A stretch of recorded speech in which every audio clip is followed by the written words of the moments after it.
All right. My name is John Wildman. This is filmsgonewild.com. We are at the San Pedro International Film Festival today. Actually, it's San Pedro, as I've been reminded about 9 times in the past 3 days.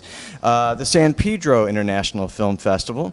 And we're going to be talking about the film Surviving the P&W, A Bumblebee Tale, which I'm going to say the title because last night on the red carpet, the person next to me forgot the title of her film. We have Wyndee King, she's the director. Robert Newhart is listed as a cast member. It's going to be very interesting because all I saw were bumblebees in this movie, but apparently Robert's a cast member. Welcome, both of you.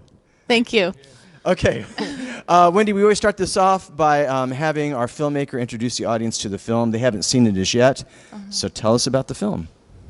So my film is Surviving the Pacific Northwest, A Bumblebee Tale, and I became a bumblebee enthusiast during the pandemic, and really got interested in all the bumblebees I was seeing in and around our backyard, and so I started filming and educating myself more about these special pollinators because there is quite a few differences between honeybees and bumblebees, and I think a lot of times in people's minds they're the same, but there are some big differences between the two. Well, you know what's also I was enjoying watching the film and the fact that I didn't realize there were so many damn different types of bumblebees. I felt like I needed a trading card for each one of them to collect and trade because there were so many, which was wonderful. And you show them and you see, well, yeah, of course, there's the different colorings and again, it's one of those things where you go, well, I've just thought there's bumblebees and there's honeybees, and naturally, it does make sense that there would be different strains, but it was really very cool to kind of see it in that respect, to see them, in the habitat and go, oh, well, that's that bumblebee, and that's this bumblebee, and that's this other bumblebee, as opposed to the separation between just honeybees and bumblebees. Right. There's a lot of different species, and I do mention in the film that as a novice, it was really hard to distinguish the bumblebees by their markings because there's some that, like the yellow-faced bumblebee that has a yellow face, and then there's some that have like a red stripe on their back, and then there's some that are mostly black but they have one yellow stripe. And so spent a lot of time researching because I was seeing the different species show up, and in Oregon, Washington, and Idaho, and Northern California, there's about 30 different species of bumblebees with all these different markings. Well, bumblebees are the natives of the area. Mm-hmm. The honeybees aren't. They're not from here. Well, again, I always say when documentaries they usually fall in a couple of different camps. One is I had no freaking idea, and the other is I thought I had an idea, but the truth is I had no freaking idea. And this falls in that second camp where you go, well, I thought I knew my bees, but I didn't.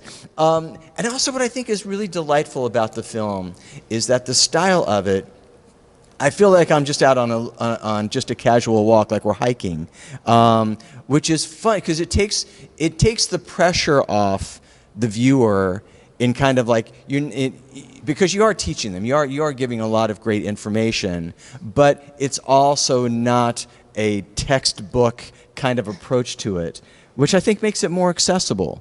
Was there a thought in that approach, or was that just came out of you naturally? I think it just came out of me naturally. I am an elementary educator, and I do work with special needs students. And you have to take a different approach when you're teaching.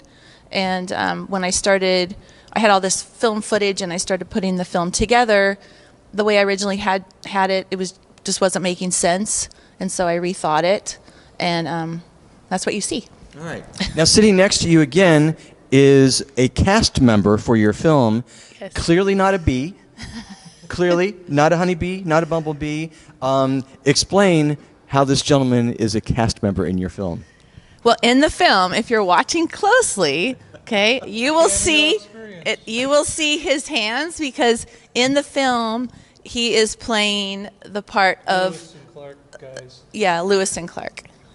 Yes. Lewis Merriweather, I think, was Right. the one you picked. Yes.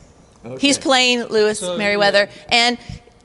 and he's out in Oregon Territory before Oregon was a state, and he's documenting these bumblebees that they found along the Columbia River. Gotcha. And this clearly was a nationwide search to find the right hands Yes. for Yes. your documentary. Luckily, it was, I didn't have to go far. It was during the pandemic, so. I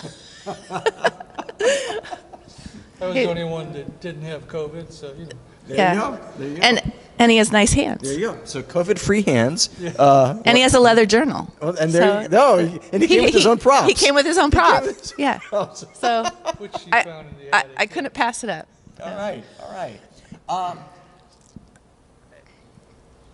It's not just an informational documentary. It's also a call to action documentary. Correct. And talk about that because again, as you're in the editing process and you want to make something that people are not going to be bored by, that they're going to be interested in, but you also have another agenda, which is after they walk out of the theater or after they turn this off of their laptop, you want them to go and do something. So there's a little bit of different energy behind the film that you're putting together.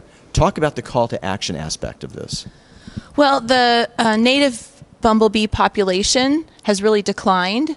It started a few years ago in Europe, and it's kind of hit the United States, and they're not exactly sure why. So it could be climate change.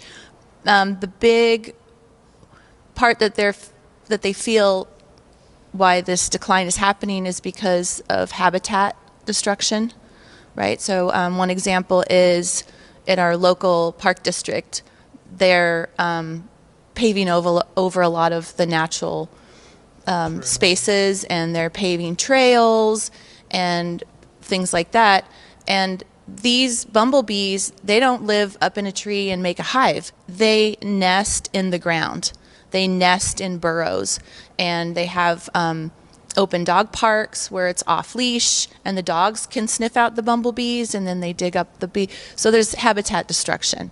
So the call to action in the movie is a couple things, because I do mention planting native plants that these bees really need to survive. And then there is a little piece in there about protecting those nesting areas, which happen to be on the ground. So if you're walking on a trail, you could walk right over it and not notice. Right. But there's a little bit more research that needs to be done about the nesting habits, but we do know that they nest in the ground, and that habitat's being destroyed. So then when you do a film like this, right now you're in San Pedro, you're on your film festival tour, again, there's a different ambition with the film. This is not just I made an entertaining film, hope people laugh, hope people enjoy it, whatever. You actually want people to do something, to further along, the species, literally. So, is the plan to hopefully do a long fest tour, and then what would be the ambition to get the film out after that point? Well, I would like to be a part of more film festivals and just make the awareness, especially on the western and east coast, because that's where most of the bumblebees are. East coast, they've got a few different species than we have on the west coast, and just really get the word out. I mean, these bees pollinate a lot of fruits and vegetables that honeybees can't, and so there's a food source also, that we want to keep around. So that's kind of the goal, is to get people a little bit more knowledgeable. Like you said, honeybees get a lot of press, right? And they do, and bumblebees don't. And we've got to keep these bumblebees around. I mean, people just don't the realize. Honeybees are the press whores. Yes, they are. They definitely are. The bumblebees need a little bit more attention. Yes, they do. Okay. Which you would think that they would get more press because they come in different colors and they're big and hairy, but no. Yeah. Well, that's the thing, but bumblebees are the big scary ones, Yeah. when you're a kid, right? Yeah. Okay, so is there a website? Is there how can people again find more information? Again, you mentioned it in the film, but those ideas of planting specific kind of wildflowers and things like that. Right, you know, native to your area. Right. So how can you help them after they see the film? Give us a website. Give us some information. My website for my film projects is myeolife.com. It's just myeolife.com. Okay. And you can find all my film projects on there. And so today, then you're going to go screen the film, give out a bunch of bee swag. And, I got bee swag. Hopefully. I got bracelets. We got bee tattoos. We've got refrigerator magnets with our sunflower bumblebee on it. So hopefully a bunch of kids will be armed and dangerous and telling their parents to plant the right flowers and get their bee shit together. Yeah, right? It's fun for kids. I actually have some kids meeting me there to help hand out the swag. That's good. That's good. Right. And then the twins are super cute, so you've got to come down and see them. And I have to say, both these two were on the red carpet last night, wearing bee goggles and antennae. So they literally know how to dress the part, literally too. We will be wearing those at the premiere.